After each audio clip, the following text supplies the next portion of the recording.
Hey there, good morning. The faith I live by, April 17th, clothed in his righteousness. Isaiah 61:10 says, I will greatly rejoice in the Lord. My soul shall be joyful in my God, for he hath clothed me with the garments of salvation.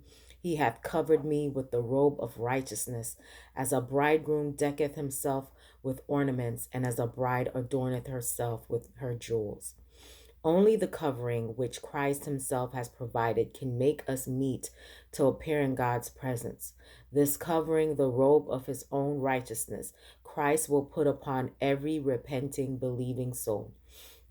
I counsel thee, he says, to buy of me white raiment, that thou mayest be clothed. This robe, woven in the loom of heaven, has in it not one thread of human devising.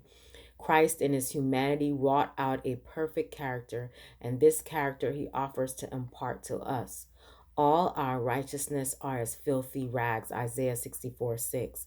Everything that we of ourselves can do is defiled by sin, but the Son of God was manifested to take away our sins, and in him is no sin. Sin is defined to be the transgression of the law, but Christ was obedient to every requirement of the law.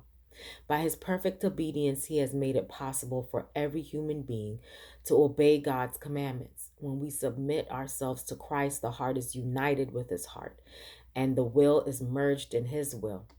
The mind becomes one with his mind. The thoughts are brought into captivity to him. We live his life. This is what it means to be clothed with the garment of his righteousness.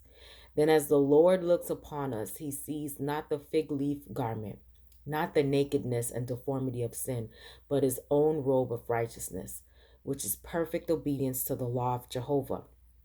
Those who accept of Christ are looked those who accept of Christ are looked upon by God, not as they are in Adam, but as they are in Jesus Christ, as the sons and daughters of God.